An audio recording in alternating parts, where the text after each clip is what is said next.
Misalnya sesalci kalau mau datang ke rumah sakit pengennya apa gitu.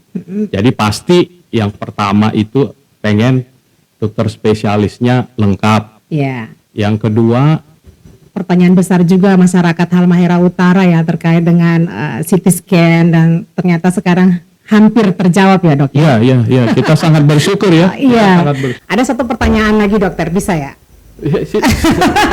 Ya. Ini mungkin satu pertanyaan ini dok, mungkin di luar dari bidang pelayanan medik. Ini kalau di luar dari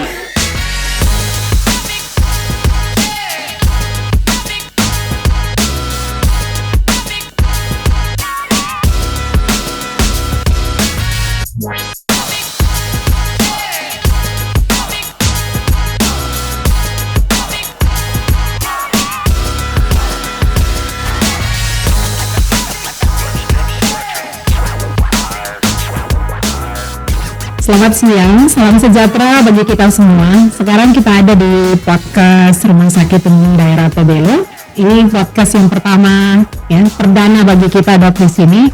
Dan bersama saya Alci Makawimbang. Saya sapa dulu narasumber kita pagi hari ini yang mungkin tidak asing bagi kita semua yang ada di rumah sakit ya. Kita punya dokter spesialis anak, sekaligus sebagai Kepala Bidang Pelayanan Medik. Saya sapa dengan kasih Dr. Frans Maradona Pasaribu. Selamat pagi dok. Selamat pagi. Apa kabar? Podcast bisa berjalan. Setelah berapa purnama ini baru podcastnya muncul. Iya dok. Dan kami juga mengucapkan terima kasih atas kesempatan yang dokter berikan ya, sehingga dokter bisa ada bersama kami dengan tim podcast rumah sakit. Baik, ini. Terima kasih juga banyak untuk dok. kesempatannya Iya. memberi saya sebagai narasumber pertama ya untuk podcastnya RSUD Tobelo. Iya dokter. Ya dokter, mungkin kita akan sama-sama dalam bincang ini kurang lebih 30 menit waktu kita dok. Ada beberapa pertanyaan mungkin yang akan saya sampaikan kepada dokter, tidak lari dari bidang pelayanan medik, di mana dokter sebagai kepala bidang. Ada beberapa pertanyaan dok, mungkin ya ada di sesama kita sahabat podcast rumah sakit yang belum mengenal betul tentang atau bidang pelayanan medik di rumah sakit ini. Mungkin dokter bisa memberikan sedikit gambaran tentang apa dan bagaimana bidang pelayanan medik di rumah sakit ini dalam upaya peningkatan pelayanan di rumah sakit. Silakan dok. Iya, jadi kita mungkin sama-sama sudah mengerti dan tahu juga ya. Misalnya sesalci kalau mau datang ke rumah sakit pengennya apa gitu. Jadi pasti yang pertama itu pengen dokter spesialisnya lengkap. Ya. Yang kedua, biasanya pasien kalau datang pengen alat-alatnya lengkap. Nah, yang ketiga, seringnya pengennya pelayanannya nyaman dan cepat, seperti itu misalnya. Yang keempat lagi, pasti harapannya mungkin dari sisi biaya bisa terjangkau gitu ya. Nah, hampir sebagian besar pasti pasien-pasien juga menginginkan hal yang sama ya. Gitu. Jadi makanya kita di rumah sakit berupaya bagaimana untuk mencapai harapan-harapan pasien ini gitu. Tentu semua itu harus dimanajemen secara baik ya. Salah satunya adalah bidang pelayanan medik yang tentu akan terkait juga dengan beberapa bidang-bidang yang lain gitu ya. Betul, Kita di pelayanan medik berusaha untuk mengupayakan hal-hal yang tadi ya. Jadi dari segi ketersediaan ketenagaan ya, kita harapkan sih dokter-dokter kita semakin hari semakin bertambah sesuai dengan tuntutan masing-masing pelayanan kebutuhan pelayanan di rumah sakit ya. Makin kalau kita lihat sekarang ini kebutuhan pasien kita juga makin beragam sehingga dibutuhkan jumlah spesialis yang lebih banyak. Nah, kita di pelayanan medik salah satunya berupaya bagaimana menyediakan sisi ketenagaan ini. Ditambah mungkin dokter umumnya begitu. Kemudian kita di samping itu juga mengontrol bagaimana pasien-pasien ini bisa mendapatkan pelayanan yang baik di dalam rumah sakit kita. Bekerja sama dengan bidang-bidang yang lain yang ada di rumah sakit, seperti penunjang medik untuk menyediakan sarana prasarana yang dibutuhkan, baik alat-alat, baik ruangan, baik tempat tidur dan sebagainya gitu ya. Kemudian ada obat-obatan yang mencukupi, ya. Kemudian bisa juga dari sisi ketersediaan pemeriksaan laboratorium kita, ya. Itu tentu harus bekerja sama dengan bidang yang lain. Tapi pada intinya untuk mencapai 4 hal tadi yang pertama saya sampaikan, gitu, ya. Nah, ketika kita sudah mengerjakan semuanya itu, maka bidang pelayanan medik harus memastikan dengan mengontrol tercapainya beberapa indikator-indikator yang memang diharapkan menjadi tujuan kita untuk memenuhi kebutuhan pelayanan di rumah sakit. Misalnya indikator yang kita harus evaluasi standar pelayanan minimal kita, gitu ya. Kemudian indikator nasional mutu kita juga harus menjaga semua itu agar pelayanan kita juga berjalan baik. Sekilas demikian kira-kira yang kita kerjakan di pelayanan medik. Ya, terima kasih dok. Kalau kita mendengar penjelasan dari dokter tadi, bidang pelayanan medik ini salah satu bidang dari 3 bidang di rumah sakit dan kedengarannya sangat kompleks ya dok ya, untuk bidang pelayanan medik karena sepertinya menangani dari pintu masuk sampai pintu keluar dok. Dan bukan hanya pelayanannya saja seperti tadi dokter jelaskan, ternyata ada keterkaitan juga dengan bidang-bidang yang lain termasuk penunjang untuk BHP, alat kesehatan, obat-obatan. Jadi ya bidang pelayanan medik di rumah sakit dapat dibilang sangat luas ya pekerjaannya ya dok, dari pintu masuk sampai pintu keluar dok. Jadi dengan luasnya pelayanan di bidang pelayanan medik ini dok, mungkin ada prioritas yang utama dok dari bidang pelayanan medik terkait dengan bagaimana kita meningkatkan keselamatan pasien dan juga mutu pelayanan dok. Ya, jadi kita selalu berupaya ya bagaimana kita membuka layanan-layanan baru juga ya untuk semakin mengejar kebutuhan-kebutuhan yang diharapkan pasien.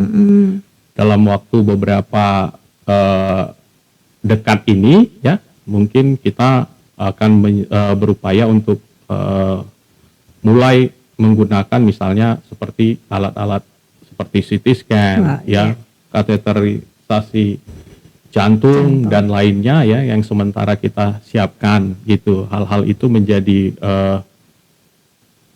bagian dari pekerjaan di pelayanan medik untuk terus berpikir nih, mengembangkan mana nih kira-kira dianggap menjadi kebutuhan kita sebagai salah satu bidang yang harus melihat kebutuhan pengembangan pelayanan di rumah sakit.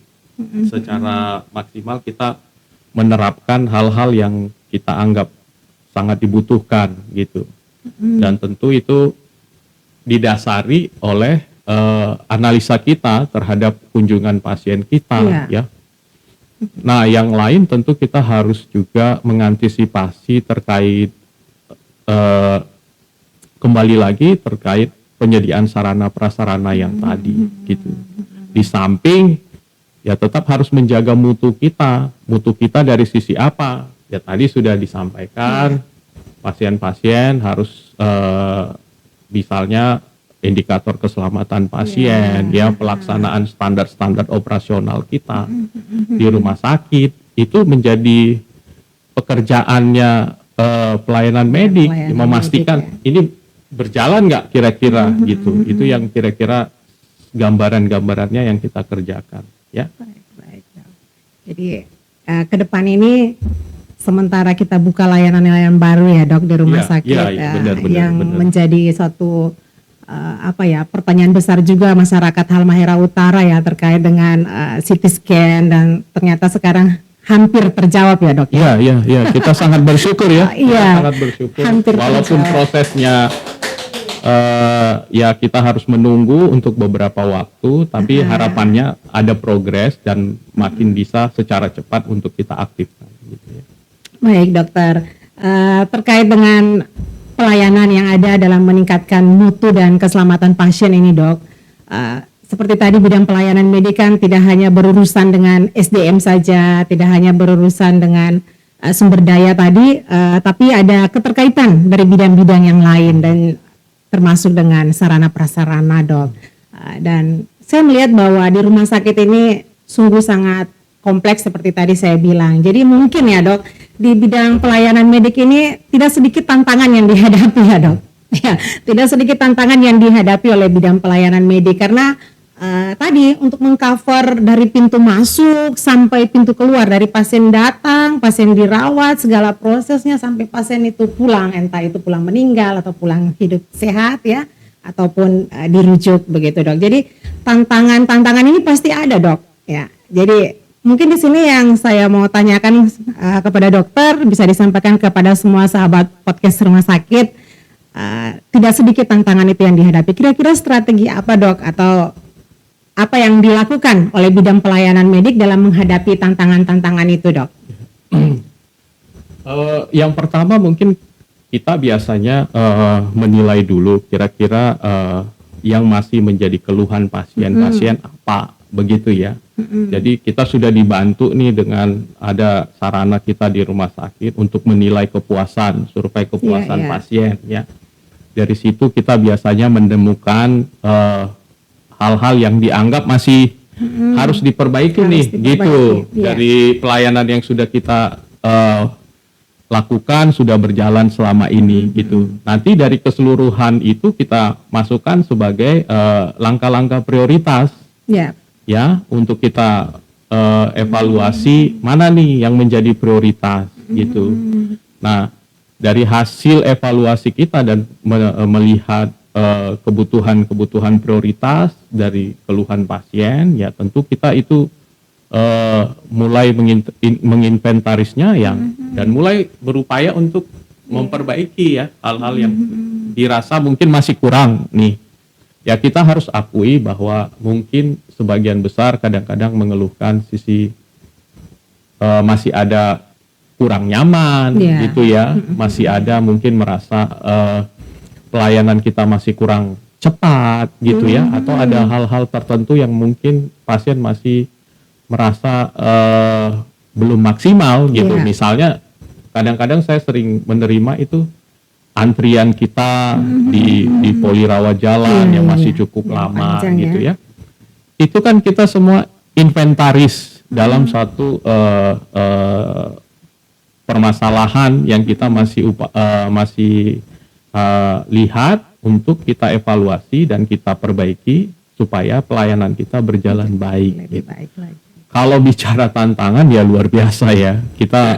Karena kita harus satu, bagaimana rumah sakit kita bisa juga terus bersaing ya untuk bisa baik dari segi kemampuan SDM-nya maupun ketersediaan alatnya. Tentu kita harapkan bisa bersaing dengan rumah-rumah sakit yang lain ya, dalam pengertian bersaing untuk memberikan pelayanan maksimal ya. Dalam istilah kita biasanya bilang pelayanan yang paripurna.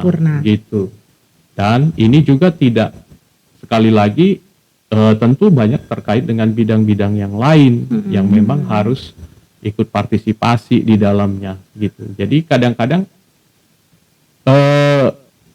tidak semudah membalikan telapak tangan ya gitu.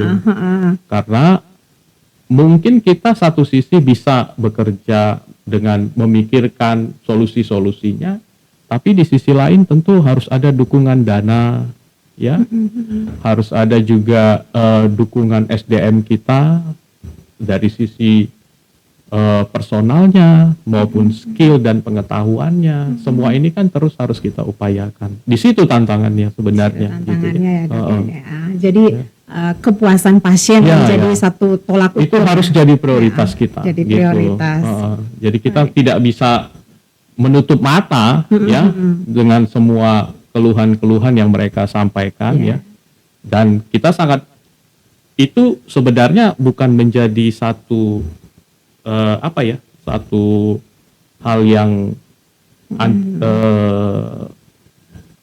antipati bagi kita ya. Kita belajar tentu dari bagaimana kekurangan-kekurangan yang masih ada kan. Iya. Baik Dok. Jadi kita belajar dari setiap kekurangan yang ada. Jadi komplain pasien merupakan suatu batu loncatan bagi kita ya, untuk bagaimana upaya peningkatan mutu, salah satunya juga dari nilai kepuasan pasien dan keluarga ya dokter ya. Baik, karena memang di setiap rumah sakit pasti ada komplain, pasti ada keluhan ya Dok, apalagi terkait dengan yang namanya komunikasi Dok. Terkait dengan yang namanya komunikasi. Dari bidang pelayanan medik ini Dok, kira-kira strategi apa yang dibuat Dok terkait dengan yang namanya komunikasi, karena komplain terbanyak dari keluarga pasien ataupun pasien sendiri karena masalah komunikasi Dok, baik antara sesama kita staf di rumah sakit ataupun antara staf dengan pasien maupun dengan keluarga pasien. Jadi dalam upaya mengatasi permasalahan termasuk di dalamnya masalah komunikasi dari bidang pelayanan medik, kira-kira apa Dok yang dilakukan gitu? Kembali lagi bahwa kita di rumah sakit ini ya punya beberapa bidang yang membidangi SDM-nya ya gitu. Jadi pelayanan medik biasanya ditujukan untuk dokter-dokternya ya, baik dokter spesialis maupun dokter umumnya gitu ya. Nanti ada bidang keperawatan juga yang membidangi perawat dan bidan kita. Kemudian ada penunjang medik kita yang membawahi semua staf-staf kita yang berkecimpung di bidang penunjang medik, baik radiografer, kesehatan lainnya ya, kesehatan farmasi ya, bisa laboratorium dan semuanya itu gitu. Jadi kita memang bekerjanya satu dengan yang lain untuk membantu meningkatkan kapasitas dari SDM kita, termasuk dalam hal komunikasi ya. Bagaimana kita mensinergikan lewat pelatihan-pelatihan internal gitu ya, ataupun mungkin lewat pertemuan-pertemuan yang sifatnya kita selalu mengingatkan ini ya, tolong kepada semua sumber daya kita yang memang bersinggungan langsung dengan pasien, bagaimana harus memberikan penjelasan secara baik, secara sopan, secara santun gitu. Namun tidak lepas bahwa informasi yang kita berikan itu harus tersampaikan dengan baik juga ya, gitu ya, dengan kata-kata dan bahasa yang baik, sehingga ada hubungan interaktif antara pasien dan keluarganya dengan petugas. Ya memang satu lagi ya tentu tidak semudah membalikan telapak tangan ya, gitu. Selalu saja ada memang kadang-kadang kendala dari sisi ini. Tapi kita di pelayanan medik, karena ini juga bersinggungan dengan pelayanan ya, tentu kita memacu hal-hal yang kira-kira bisa kita maksimalkan. Mudah-mudahan sih ke depan misalnya rumah sakit secara umum bisa melakukan pelatihan-pelatihan, baik itu in-house training ya, atau mengirim petugas kita untuk misalnya ikut komunikasi efektif seperti itu ya, gitu. Kita harapkan itu bisa berjalan kontinus. Baik, gitu. Jadi sahabat podcast rumah sakit ya, satu tantangan juga yang terbesar yang dihadapi dalam pelayanan di rumah sakit ini yaitu terkait masalah komunikasi. Jadi mungkin kita dalam memberikan pelayanan ada banyak hal sudah diupayakan ya, termasuk seperti tadi Dr. Frans sampaikan bahwa mungkin akan ada pelatihan ataupun yang sudah dilaksanakan ya, pelatihan-pelatihan komunikasi efektif baik secara in-house training maupun ex-house trainingnya. Jadi melihat hal ini Dok, terkait tadi yang dokter sampaikan, banyak bidang juga ya yang menangani masing-masing SDM yang ada di rumah sakit ini dan terkait dengan staf medis ada di bidang pelayanan medik. Di sini saya mau tanyakan dok, apa sih dok tindakan atau strategi yang akan dibuat ketika kita mengalami kekurangan SDM dok? Karena ya kita bisa dibilang rumah sakit Tobelo satu-satunya rumah sakit di Halmahera Utara, rumah sakit pemerintah, dan sepertinya agak sedikit jauh ya dok, sedikit jauh, dan mungkin juga banyak orang yang tidak berminat atau punya tanda tanya besar kalau mau datang ke rumah sakit kita begitu. Jadi terkait dengan kekurangan SDM baik itu dokter umum, dokter gigi ataupun dokter spesialis yang sepertinya ketika kita tambah layanan baru nanti, karena rumah sakit kita sekarang sudah ada di kelas B ya dok, rumah sakit kelas B pasti ada juga jenis-jenis layanan baru yang akan kita buka gitu dok. Terkait dengan SDM ini bagaimana dok? Tentu dengan banyaknya jumlah kasus-kasus kita yang semakin hari semakin kompleks ya, tadi saya sudah sampaikan juga ya, tentu kebutuhan dokter spesialis makin bertambah. Kebutuhan SDM lainnya juga makin bertambah ya. Sementara untuk kita memenuhi semua ini ya harus ada upaya-upaya ya gitu.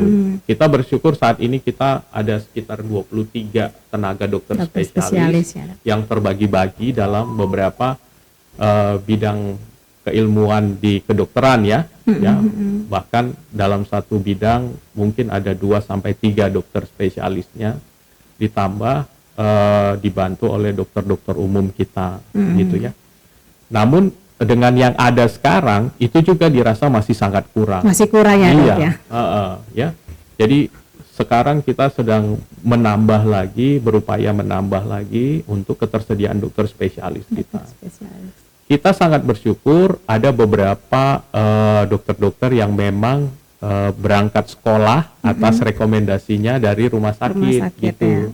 Jadi kita sangat berharap mereka satu ketika nanti selesai pendidikan bisa kembali ke sini gitu ya, untuk mengisi kebutuhan-kebutuhan ketenagaan kita. Ya, di samping itu ya kita memanfaatkan penyediaan ketenagaan ya, baik yang dilakukan oleh Kementerian Kesehatan ya, maupun dinas-dinas provinsi dan sebagainya melalui bagian kepegawaian kita gitu untuk mengajukan kebutuhan kita. Nah, untuk yang saat ini kita sedang sangat prioritaskan, salah satunya adalah dokter spesialis kesehatan jiwa, jiwa, dokter urologi seperti itu ya. Kemudian untuk radiologi juga ya, karena kita juga akan makin banyak mengembangkan alat-alat di bidang radiologi. Sambil menunggu dokter-dokter spesialis yang sedang sekolah bisa satu ketika balik kita dan menambah jumlah ketenagaan kita. Baik, gitu. Berarti kita ada harapan karena kita punya tenaga dokter yang direkomendasikan pendidikan dari rumah sakit ya dok ya. Tetapi dok, terkait dengan tadi yang dokter sampaikan ada mau penambahan seperti dokter spesialis jiwa dok. Kira-kira menurut dokter ada nggak bisa tertarik gitu datang ke rumah sakit kita? Ya, gitu, harapannya sih kita sedemikian ya. Karena kan kalau dilihat sekarang kita sudah cukup ada dokter tenaga spesialis yang ada di sini gitu ya.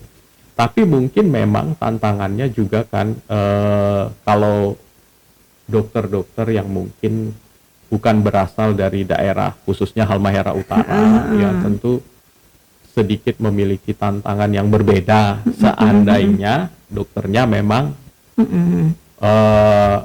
lahir dan besar di Halmahera Utara ya gitu ya. Jadi memang sangat diharapkan sendiri ya, paling baiknya sebenarnya kalau ada memang orang-orang dari daerah sini yang memang mungkin untuk melanjutkan pendidikannya ke dokter umum, kemudian itu melanjutkan juga ke spesialisasi gitu. Tapi tidak menutup kemungkinan ya. Seperti yang ada sekarang kan hampir 50% mungkin bukan dari daerah-daerah sini ya gitu, tapi sebagian besar tetap mau memberi dirinya untuk di Iya. sini. Jadi demikian juga saya kira kesempatan untuk dokter-dokter lain yang dari daerah luar untuk mau bekerja dan mengabdi di sini juga sangat besar ya. Iya, Gitu. iya, Ya tentu rumah sakit memberikan dukungan lah ya, baik dari sisi fasilitas maupun pemberian insentif dan Insentifnya. sebagainya, dengan harapan dokternya mau untuk bersama-sama dengan kita membangun rumah sakit umum daerah Tobelo Iya, ini. Gitu. iya. Baik dok, saya rasa tidak terlalu sulit sebenarnya ya dok, atau bisa dibilang mudah saja sebenarnya yang dari luar bisa datang, dokter spesialis dari luar bisa datang mengabdi di daerah ini dok, karena terbukti juga seperti tadi dokter bilang ya mungkin 50% kita di sini juga tenaga Iya, dari luar iya, termasuk iya. kepala bidang kita ya. Ini jauh-jauh dari Sumatera, dari Medan. Ya jauh dari Medan bisa datang ke sini, punya hati ya, punya hati untuk Halmahera Utara. Terima kasih banyak dokter, ya sesuatu yang luar biasa bagi kami di sini gitu ya dok ya. Jadi sebenarnya tidak mudah, walaupun itu sebenarnya ada susahnya sedikit ya dok untuk cari tenaga ya. Tetap ada ya, semua upaya itu kan ada ininya ya, ada susah sulitnya ya kita, tapi kita terus berupaya lah ya, memaksimalkan semua upaya kita. Intinya adalah berupaya bagaimana memajukan rumah sakit ini. Iya. Gitu. Ya, sahabat podcast, dokter spesialis anak Dr. Frans ini juga dari luar punya hati, apalagi kita yang ada sebagai putra-putri daerah ya. Kita sebenarnya harus memiliki hati bagaimana melakukan pelayanan untuk masyarakat kita di Halmahera Utara, begitu kira-kira ya dok ya. Ya, ya, ya. Jadi mungkin dari semua yang kita cakapkan dok siang hari ini terkait dengan bidang pelayanan medik, termasuk di dalamnya SDM, dalam hal ini staf medis kita ya, dari bagaimana menghadapi tantangan-tantangan yang ada, kemudian jika kita kekurangan SDM dalam hal ini staf medis, sudah ada upaya-upaya yang dilakukan ya, termasuk dengan kerjasama dengan Kementerian Kesehatan, pemerintah daerah ataupun dengan dinas provinsi gitu dok. Jadi saya rasa itu yang menjadi bahan pembicaraan kita ya. Topik kita di siang hari ini terkait dengan bidang pelayanan medik. Mungkin dok, sebelum kita akhiri bincang kita di siang ini dok, ada satu pertanyaan lagi dokter, bisa ya? Ini mungkin satu pertanyaan ini dok, mungkin di luar dari bidang pelayanan medik. Ini kalau di luar dari Tetapi dok, ini masih terkait dengan kepala bidang dokter. Ya, mungkin sahabat podcast rumah sakit kita sama-sama tahu ya pribadi dokter Frans. Tapi mungkin ada juga yang belum kenal dekat nih dokter Saya Frans sambil bagaimana? minum ya? Iya silakan dok. Jadi sahabat podcast di rumah sakit ini kenal dokter Frans ini orang yang berintegritas, dok. Ya, punya wibawa, ya, disiplin, tegas gitu dok. Jadi dengan pandangan seperti begitu, penilaian seperti begitu terhadap dokter Frans, bahkan ada orang-orang sampai enggan dok mau tegur sapa gitu. Wah ini tegas, ini sangat disiplin, seperti takut begitu. Soal dokter, mungkin dokter bisa memberikan sesuatu yang disampaikan di siang ini dok terkait dengan dokter, sehingga sahabat podcast rumah sakit tidak lagi segan-segan atau enggan dengan dokter dok ya, sehingga bisa tegur sapa dengan baik. Karena kalau menurut saya juga ya, dekat ini sama dokter sebagai kepala bidang, selain beliau tegas, disiplin ya, beliau juga punya sisi humor gitu ya. Jadi sebenarnya tidak menakutkan dokter Frans ini, tapi coba kita dengar dulu disampaikan langsung oleh dokter dok. Silakan dok. ya, yang pertama pasti intinya kan kita ketahui ya, bahwa dalam setiap pekerjaan kita tentu harus ada tujuannya gitu ya, dan juga ada alur untuk mengontrolnya yang namanya dikatakan istilahnya adalah disiplin kerja ya gitu. Bagaimana kita harus menerapkan semua rule dan aturan itu sesuai koridornya, sehingga dalam pelaksanaannya memudahkan kita dalam pekerjaan gitu ya. Saya pribadi sih sebenarnya